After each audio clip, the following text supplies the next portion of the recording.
بسم اللہ الرحمن الرحیم۔ گمنام ہیرو کے معزز ناظرین، السلام علیکم۔ آئیے چلتے ہیں کہانی کی طرف۔ کلاشنکوف بردار تعداد میں 5 تھے۔ بس میں میرے اندازے کے مطابق 60-70 افراد سوار تھے۔ ان سب کے سامنے ایک شخص کو بس سے اتار کر یوں رسی سے باندھ لیا گیا تھا جیسے وہ کسی کا گمشدہ بکرا تھا اور اسے واپس اس کے مالک کے پاس لے جایا جا رہا تھا۔ بس کے مسافروں میں سے بعض کے پاس کلہاڑیاں، بعض کے پاس لاٹھیاں اور ایک کے پاس تو میں نے ریوالور بھی دیکھا تھا جو اس نے گولیوں والی پیٹی کے ساتھ کندھے پر لٹکایا ہوا تھا، مانا کہ 5 کلاشنکوفوں کے سامنے ان چیزوں کی کوئی اہمیت نہیں تھی اور ان لوگوں کی اچھی بلی تعداد سے بھی کوئی فرق نہیں پڑتا تھا۔ لیکن انسانوں میں اگر ظلم کے خلاف صرف حوصلہ اور تشدد کے خلاف دلی نفرت پیدا ہو جائے تب ضرور فرق پڑ جاتا ہے۔ بڑے بڑے بلند و بالا قلعے حیرت انگیز طور پر نہایت آسانی سے زمین بوس ہو جاتے ہیں۔ میں نے خود بھی چند قیمتی لمحے سوچ بچار اور الجھن میں ضائع کر دیے تھے۔ صورتحال بے شک ایسی تھی کہ میرے حرکت میں آنے کی صورت میں میری جان کی سلامتی کا امکان ذرا کم ہی تھا، لیکن آسانی سے ان کے قابو میں آ کر گویا میں نے اپنے لیے اور بھی زیادہ خطرہ مول لیا تھا۔ میرے ہاتھ بند چکے تو سرخی مائل داڑھی مونچھوں والے نے کلاشنکوف کی نال سے مجھے ٹہوکا دیتے ہوئے پجاروں کی طرف اشارہ کیا، چلو ڈے گاڑی میں بیٹھو۔ میں نے دل میں سوچا کہ جب ہاتھ ہی بندوا لیے تو پھر حکم عدولی کا کوئی فائدہ نہیں۔ میں سست قدموں سے پجاروں کی طرف چل دیا جو اب بھی سڑک کے وسط میں کھڑی تھی۔ بس بڑی مشکل سے اس سے بچ بچا کر کچے راستے سے گزری تھی۔ پجاروں میں وہ خود سیٹوں پر براجمان ہو گئے۔ مجھے انہوں نے فرش پر بٹھایا۔ فرش پر میٹ بچھی ہوئی تھی اور 2-3 کشن بھی پڑے تھے جو غالباً فاضل سیٹوں کا کام دیتے تھے۔ بغیر داڑھی والوں میں سے ایک نے ڈرائیونگ سیٹ سنبھالی اور خالص فلمی انداز میں پجاروں کو ٹرن دے کر اس طرح کچے سے پکی سڑک پر لایا کہ عقب میں گرد و غبار کا بادل پھیل گیا۔ سرخ مائل داڑھی والے اور اس کے 2 ساتھیوں کی نظریں مستقل طور پر مجھ پر تھیں۔ ان کے کرخت چہروں پر میرے لیے نفرت تھی جو میری حیرانی میں اضافہ کیے جا رہی تھی۔ میرے اعصاب کو ابھی تک اسی حیرت اور الجھے سوالات نے شیل کر رکھا تھا۔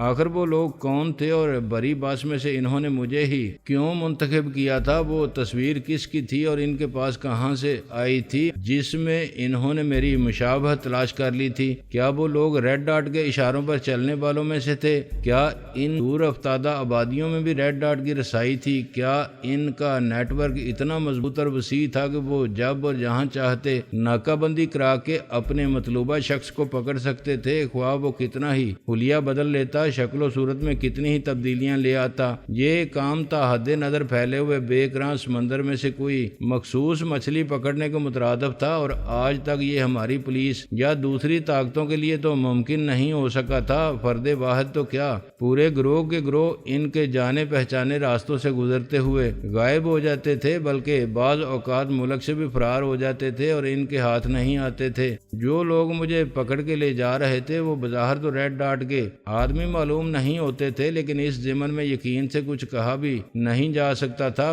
مجھے تجربہ ہو چکا تھا کہ ریڈ ڈاٹ نہ جانے کن کن رابطوں کے ذریعے ہر طرح کے لوگوں سے کام لے لیتی تھی، اور انہیں معلوم بھی نہیں ہوتا تھا کہ وہ در حقیقت کس طاقت کے لیے استعمال ہو رہے تھے۔ سرکاری اہلکار، پیشہ ور ڈاکو اور دہشت گرد، خاص کاموں میں مہارت رکھنے والے تخریب کار، گروہ رکھنے والے یا اکیلے وکیلے ہی کام کرنے والے نامی گرامی بدماش، کوئی بھی ان کی رسائی سے باہر نہیں تھا۔ لیکن کسی سے بھی کام لینے کا ریڈ ڈاٹ کا طریقہ کار یقیناً زبردست تھا۔ وہ بیچ میں اتنے چکر، اتنی پیچیدگیاں ڈال دیتے تھے کہ کٹ پتلیوں کو اندازہ ہی نہیں ہو پاتا تھا کہ جو ڈوریاں انہیں ہلا رہی ہیں ان کے سرے اصل میں کہاں ہیں۔ بعض لوگوں کو اس سے غرض بھی نہیں ہوتی تھی، وہ صرف اپنے مالی یا کسی اور طرح کے مفادات سے غرض رکھتے تھے۔ ہمارے معاشرے میں پھیلے ہوئے انتشار، بد کرداری، کرپشن، افراتفری اور ہوس کی وجہ سے ریڈ ڈاٹ کو بڑی سہولتیں میسر تھیں۔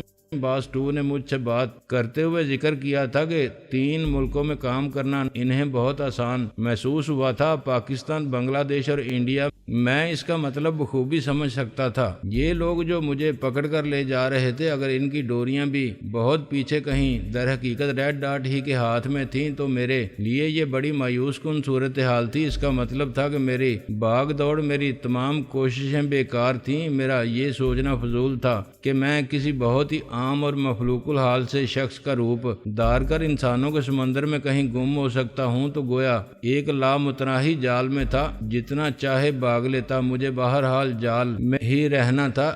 جال جس کے ہاتھ میں تھا وہ جب چاہتا جال سمیٹ کر مجھے قابو میں کر لیتا۔ اگر یہ لوگ ریڈ ڈاٹ کے اعلی کار نہیں تھے تو اس کا مطلب یہی ہو سکتا کہ میں کسی عجیب و غریب اتفاق کے تحت ان کے ہتھے چڑھ گیا تھا۔ انہوں نے کسی تصویر سے میری صورت ملائی تھی، لیکن میں تو اس وقت اپنی اصل صورت سے کافی حد تک مختلف شکل و صورت میں تھا۔ تو کیا میری تبدیل شدہ صورت اس تصویر سے مل گئی تھی؟ اس صورت میں بھی مجھے اپنی بد نصیبی پر افسوس ہی کرنا چاہیے تھا کہ قسمت مجھے کتنی دور سے گھیر گھار کر اس دور افتادہ علاقے میں لائی تھی، کتنی رکاوٹیں پھلانگ کر، کتنی جگہ موت کو جل دے کر، کتنے مصائب برداشت کر کے میں یہاں تک پہنچا تھا، محض اس لیے کہ میری شکل کسی نامعلوم اجنبی سے مل جائے جسے میں نے کبھی خواب میں بھی نہیں دیکھا تھا، اور جو نہ جانے کس سلسلے میں ان لوگوں کو مطلوب تھا، جو جیب میں اس کی تصویر اور ہاتھوں میں کلاشن کوفیں لیے اس کی تلاش میں گھات لگائے بیٹھے تھے۔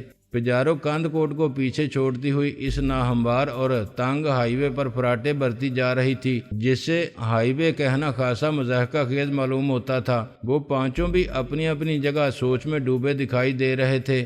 8-10 میل کے سفر کے بعد میں نے پولیس کی ایک موبائل سامنے سے آتے دیکھی۔ سرخی مائل داڑھی والے نے بھی دیکھ لیا کہ میں ذرا توجہ سے موبائل کی طرف دیکھ رہا تھا۔ وہ کلاشن کوف کی نال خاصی بے رحمی سے میرے کندھے پر رگڑتے ہوئے بولا، خبردار۔ جو آواز نکالی لہجہ بتا رہا تھا کہ اسے پولیس کے سامنے بھی اپنی پجیروں میں ایک جیتے جاگتے انسان کو لاش میں تبدیل کرنے میں ذرا بھی تامل نہیں ہوگا۔ بعد میں مجھے اندازہ ہوا کہ آواز نکالنے کا کوئی فائدہ بھی نہ ہوتا، میں پولیس والوں کو نظر بھی نہیں آ سکتا تھا، میری آواز بھی باہر جانی مشکل تھی، کھڑکیوں کے شیشے چڑھے ہوئے تھے اور اے سی آن تھا۔ سب سے بڑی بات یہ تھی کہ موبائل والے تو خود پجیرو والوں کو دور سے ہی دیکھ کر باچیں کھلا کر ہاتھ ہلا رہے تھے۔ پجیرو والوں نے بھی جواباً ہاتھ ہلایا۔ قانون کے محافظوں کی گاڑی اس پجیرو کے قریب سے گزرتی چلی گئی، جس کے فرش پر ایک شخص بھیڑ بکری کی طرح رسی سے بندھا بیٹھا تھا، جسے نہ تو اپنا جرم معلوم تھا اور نہ ہی یہ پتا تھا کہ اسے کہاں لے جایا جا رہا تھا۔ آخرکار سکوت سے اکتا کر میں نے پوچھا، کم سے کم مجھے اتنا تو بتا دیں کہ آپ لوگوں نے مجھے کیا سمجھ کر پکڑا ہے؟ چپ کر کے بیٹھے رہو، سرخی مائل داڑھی والے نے مجھے ڈانٹا۔ خیالوں میں الجھے ہونے کے ساتھ ساتھ وہ سب گویا بے حد بیزار بھی تھے۔ میں نے محسوس کیا کہ انہیں غصہ دلانا خطرے سے خالی نہیں تھا، لیکن تجسس بھی مجھے مارے ڈال رہا تھا۔ میں اس کے حکم کی تعمیل میں چند لمحے تو خاموش رہا، لیکن ایک بار پھر یہ سکوت توڑے بغیر نہ رہ سکا۔ میں نے پہلے ہی کی طرح ٹوٹی پھوٹی اور مکسچر قسم کی زبان میں نہایت ملائمت سے سوال کیا، جس کا مفہوم تھا پھر بھی آخر کچھ تو پتہ چلے کہ میرا جرم کیا ہے۔ سزا جو آپ کا دل چاہے دے لینا۔ اس نے خونخوار نظروں سے مجھے گھورا لیکن خاموش رہا۔ میں نے اس کی خاموشی سے ذرا شے پا کر اسی ملائمت سے کہا، میں تو 12-13 سال بعد اس علاقے کی طرف آیا ہوں، میری سمجھ میں نہیں آ رہا مجھ سے ایسا کیا قصور ہو گیا ہے جو آپ لوگوں نے مجھے پکڑ لیا ہے۔ چلے میں اپنی صفائی پیش نہیں کروں گا، کم سے کم مجھے بتا تو دیں کہ معاملہ کیا ہے۔ اگر برا نہ منائیں تو مجھے وہ تصویر ہی دکھا دیں جس سے آپ میری صورت ملا کر دیکھ رہے تھے۔ ڈرائیونگ کرنے والے نے بآواز بلند بیزاری سے اپنے ساتھی کو مشورہ دیا، جس کا مفہوم بھی سمجھ سکتا تھا۔ وہ کہہ رہا تھا، عیسیٰ خان، اس کی کھوپڑی پر کلاشن کو مار کر اسے لٹا دو یا اس کے منہ میں کچھ ٹھونس دو تاکہ یہ آرام سے چپ کر کے سفر کرے۔ سرخی مائل داڑھی والا، جسے عیسیٰ خان کے نام سے مخاطب کیا گیا تھا، بدستور برہم نظروں سے میری طرف دیکھتا رہا، لیکن اس نے اس مشورے پر عمل نہیں کیا۔ میری دوسری طرف بیٹھے ہوئے کلاشن کو بردار کی داڑھی مونچھیں گہری سیاہ اور جاڑ جنکاڑ کی طرح ایک دوسرے میں الجھی ہوئی تھیں۔ اس کے چہرے پر بھی ایک عجیب سی وحشت تھی، لیکن اپنی اس ظاہری شکل و صورت کے باوجود وہ ان سب سے زیادہ متحمل مزاج اور عقل سے کام لینے کا عادی معلوم ہوتا تھا۔ میں نے محسوس کیا تھا کہ وہ شروع سے ہی مجھے الجھن امیز نظروں سے دیکھ رہا تھا۔ بظاہر وہ اس وقت بھی مجھ پر کلاشنکوف تانے بیٹھا تھا اور اس کی شکل پر بھی خونخواری تھی، لیکن شاید وہ میرے بارے میں باقی چاروں کی طرح نہیں سوچ رہا تھا۔ اس کے ذہن میں شک کا پہلو تھا۔ آخر کار وہ اپنے خیال کا اظہار کیے بغیر نہ رہ سکا، جس سے مجھے اپنا اندازہ درست محسوس ہوا۔ وہ پہلو بدلتے ہوئے میری طرف اشارہ کر کے عیسیٰ خان سے مخاطب ہوا، مجھے یہ وہ آدمی معلوم نہیں ہوتا۔ عیسیٰ خان، تم نے کیا اس آدمی کو دیکھا ہوا ہے؟ بلال شیدی، عیسیٰ خان نے اسے گورا، جاڑ جنکاڑ داڑھی مونچھ والا، جسے بلال شیدی کے نام سے مخاطب کیا گیا تھا، نفی میں سر ہلاتے ہوئے بولا، نہیں دیکھا تو نہیں ہے۔ اس کے بارے میں جتنا تمہیں معلوم ہے اتنا ہی مجھے بھی معلوم ہے۔ میں نے بھی صرف وہی تصویر غور سے دیکھی ہے جو تمہارے پاس ہے، لیکن پتہ نہیں کیوں میرا دل کہتا ہے کہ وہ تصویر اس آدمی کی نہیں ہے۔ اس کے لہجے میں الجھن برقرار تھی، لیکن میں کہتا ہوں یہ وہی تصویر والا آدمی ہے۔ عیسیٰ خان کے لہجے میں ضد تھی، میں نے شکل ملا کر دیکھ لی ہے، ذرا تصویر ایک بار پھر مجھے دکھاؤ۔ بلال شیدی نے ہاتھ بڑھاتے ہوئے فرمائش کی۔ وہ دونوں برابر کی حیثیت کے آدمی معلوم ہوتے تھے، یا پھر شاید عیسیٰ خان کو تھوڑی سی برتری حاصل تھی، لیکن وہ بلال شیدی کی بات ٹالنا مناسب نہیں سمجھتا تھا۔ اس نے جیب میں ہاتھ ڈال کر تصویر نکالی، تاہم کافی ناگواری سے بلال کی طرف بڑھائی۔ شاید اسے ایک نپٹے نپٹائے کام میں بلال کی رکھنا اندازی اچھی نہیں لگ رہی تھی۔ بلال نے تصویر اس کے ہاتھ سے لے لی اور از سرِ نو مجھ سے اس کا موازنہ کرنے لگا۔ وہ میرے قریب تھا، میں بھی اچک کر تصویر دیکھنے لگا۔ چند لمحے کے لیے میں نے ان کی ناگواری اور برہمی کو بالائے طاق رکھ دیا تھا۔ میں خود اس تصویر کو دیکھنے کے تجسس میں مرا جا رہا تھا جو میرے لیے مصیبت کی پیامبر بن گئی تھی۔ ایک لمحے کے لیے تو باقی میرے جسم میں سرد سی لہر دوڑ گئی۔ وہ بہت دھندلی سی تصویر تھی، غالباً بہت دور سے کم روشنی میں اور نامناسب زاویے سے کھینچی گئی تھی، لیکن وہ کوئی پورٹریٹ یا صرف چہرے کی تصویر نہیں تھی۔ اس میں صرف اس شخص کی ٹانگیں نظر نہیں آ رہی تھیں، باقی پورا بلائی دھڑ نظر آ رہا تھا۔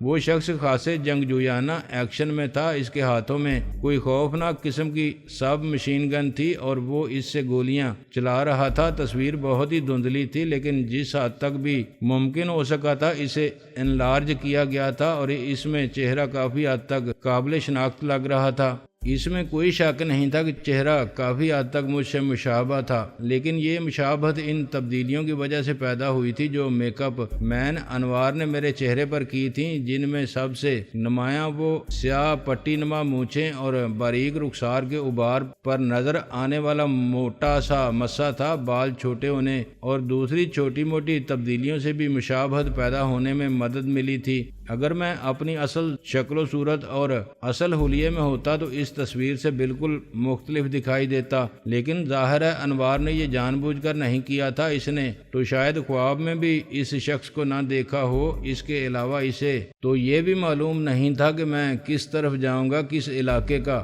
رخ کروں گا، بلکہ روہڑی پہنچنے تک تو خود مجھے نہیں معلوم تھا کہ میں کہاں جاؤں گا۔ میں نے تو اسٹیشن پر اترنے کے بعد فیصلہ کیا تھا۔ اس کا مطلب ظاہر ہے یہی تھا کہ محض ایک اتفاق تھا، لیکن بہت ہی بد نصیب اتفاق تھا۔ مگر اس تمام تر مشابہت کے باوجود کوئی بہت غور سے دیکھتا تو جان سکتا تھا کہ وہ میری تصویر نہیں تھی، لیکن یہ دیکھنے سے زیادہ محسوس کرنے کی بات تھی، اور محسوسات اس قسم کے لوگوں کے پاس ذرا کم ہی ہوتے ہیں جن کے ہتھے اس وقت میں چڑھا ہوا تھا۔ پجارو فراٹے برتی جا رہی تھی اور بلال شیدی تصویر میں کھویا ہوا تھا۔ آخر کار وہ نفی میں سر ہلاتے ہوئے بولا، نہیں عیسیٰ خان، میرا دل کہتا ہے یہ وہ آدمی نہیں ہے، ہم غلط آدمی کو پکڑ کر لے جا رہے ہیں، کہیں ہماری اتنے دن کی محنت برباد نہ ہو جائے۔ بلال شیدی ظاہری طور پر جتنا جانگلوس دکھائی دیتا تھا، ذہنی طور پر اپنے ساتھیوں سے اتنا ہی بہتر معلوم ہوتا تھا، یا پھر شاید اس میں درندے والی کوئی حص تھی جو بتاتی تھی کہ شکایت وہی ہے یا نہیں جس کی اسے تلاش تھی۔ اس نے تصویر عیسیٰ خان کی طرف بڑھا دی، جس نے بیزاری سے اسے دوبارہ جیب میں ڈال لیا۔ اس بار اس نے بلال شیدی کی رائے کی تردید نہیں کی۔ بلال شیدی کی وجہ سے مجھے امید کی ایک دھندلی سی کرن دکھائی دینے لگی، لیکن ابھی تک تو معاملہ ہی میری سمجھ میں نہیں آیا تھا۔ چاند لمحے کی خاموشی کے بعد عیسیٰ خان ذرا نرم لہجے میں بولا، ہمارا کام صرف ایک حکم کی تعمیل کرنا ہے، اب محنت چاہے برباد ہو یا آباد۔ ہمارے مخبر نے ہمیں سکھر سے فون کیا کہ یہ آدمی کاند کوٹ کی فلاں بس میں سوار ہوتا دیکھا گیا ہے۔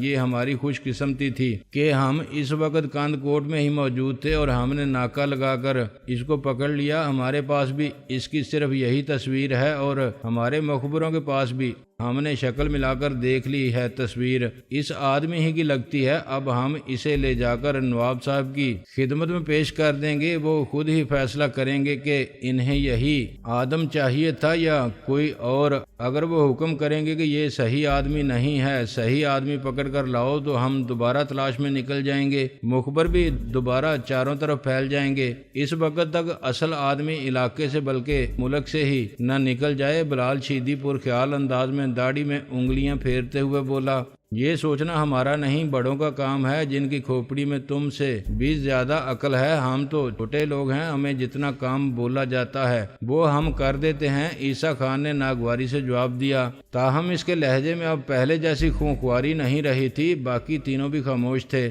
کام کو اگر صحیح طریقے سے کرنے کی کوشش کی جائے تو اس کی زیادہ قدر ہوتی ہے۔ بلال شیدی نے ملائمت سے کہا، کام کے بارے میں اس نے بڑے ہی کام کی بات کر ڈالی تھی۔ جھاڑ جنکاڑ سے بالوں اور کھردری صورت والا وہ شخص یکدم ہی مجھے اس گروپ کا دانشور دکھائی دینے لگا۔ وہ گروپ میں بے وقت بھی معلوم نہیں ہوتا تھا۔ میں نے قسمت آزمائی کے لیے اسی کا سہارا لینے کا فیصلہ کیا۔ میں نے طبیعت پر جبر کرتے ہوئے اسی مکسچر قسم کی زبان میں خاصی لجاجت سے اسے مخاطب کیا، سائیں بلال شیدی، ان لوگوں میں آپ مجھے جوش کے ساتھ ساتھ ہوش سے بھی کام لینے والے آدمی معلوم ہوتے ہیں۔ میں قسم کھا کے بتاتا ہوں میں نے کوئی جرم نہیں کیا ہے۔ میں آپ کی منت کرتا ہوں کہ کم سے کم مجھے یہ تو بتا دے کہ معاملہ کیا ہے۔ سلوک آپ جو چاہے کریں، جہاں چاہیں مجھے لے جائیں، لیکن مجھے اپنا قصور تو معلوم ہو جائے۔ تھوڑی سی بات چیت کرنے میں کیا حرج ہے، سفر ہی کٹے گا۔ مجھے بات چیت کرنے کا اتنا شوق نہیں ہے۔ خلاف توقع بلال شیدی بھی گرانے کے سے انداز میں بولا، میں عیسیٰ خان سے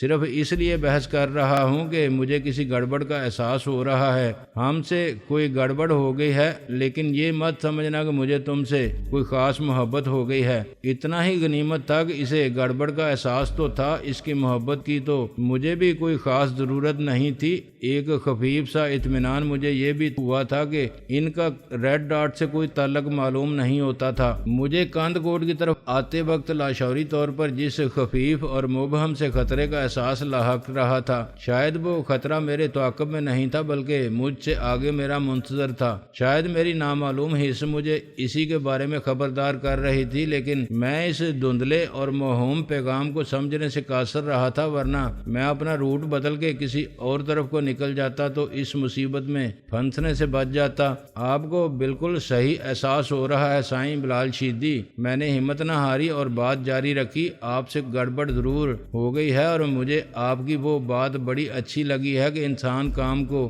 اگر صحیح طریقے سے کرنے کی کوشش کرے تو اس کی قدر زیادہ ہوتی ہے۔ آدمی تو آپ نے پکڑ لیا ہے، میں یہ بھی مانتا ہوں کہ فی الحال آپ کو میری شکل بھی اس سے ملتی جلتی دکھائی دے رہی ہے، لیکن جہاں کہیں بھی آپ مجھے لے جا رہے ہیں، اگر وہاں جا کر ثابت ہو گیا کہ میں وہ آدمی نہیں ہوں جس کی آپ کو تلاش تھی، تو اور کچھ ہو یا نہ ہو، تھوڑی بہت شرمندگی تو ضرور ہوگی۔ پجاروں میں اب پہلی سی گرما گرمی کی فضا نہیں تھی، خاصی خاموشی محسوس ہو رہی تھی۔ ہماری گفتگو کے دوران وقفہ آتا تو انجن کی گرگراہٹ اور اے سی کی سرسراہٹ ذرا واضح محسوس ہونے لگتی۔ بلال شیدی کے اختلاف رائے نے بہرحال فرق ضرور ڈالا تھا۔ خیر، تم جو کوئی بھی ہو، بات کرنے میں واقعی کوئی حرج نہیں۔ بلال شیدی سر جھٹک کر بولا، بات زیادہ لمبی چوڑی بھی نہیں ہے۔ کچھ عرصہ پہلے ہمارے قبیلے کے سردار نواب سرور کے بیٹے نوابزادہ خاقان کو قتل کر دیا گیا ہے۔ مجھے حیرت کا خفیف سا جھٹکا لگا، اس لیے نہیں کہ یہ میرے لیے کوئی انکشاف تھا، یہ خبر تو میں اخبارات میں پڑھ چکا تھا۔ نواب سرور کوئی معمولی شخصیت نہیں تھے، وہ بہت بڑے قبیلے کے سردار اور بہت بڑی سیاسی شخصیت تھے۔ ان کی زندگی میں جہاں بے شمار خوش نصیبیاں جمع تھیں، وہاں انہیں ایک بد نصیبی کا سامنا بھی کرنا پڑا تھا۔ چند سال قبل ان کا چھوٹا بیٹا قتل ہوا تھا اور کچھ عرصے پہلے بڑے بیٹے کو قتل کر دیا گیا تھا۔ تفصیلات کا مجھے علم نہیں تھا اور نہ ہی صحیح تفصیلات کبھی سامنے آئی تھی، لیکن بظاہر یہ قبائلی جھگڑوں ہی کا شاخسانہ معلوم ہوتا تھا۔ بہرحال یکے بعد دیگرے دو شیر جیسے بیٹوں کی موت نواب صاحب کے لیے ظاہر ہے دو بڑے اور ناقابل بیان سانحوں سے کم نہیں تھی، لیکن میرے وہم و گمان میں بھی نہیں تھا کہ ان واقعات سے کبھی میرا بھی کوئی تعلق جڑ جائے گا۔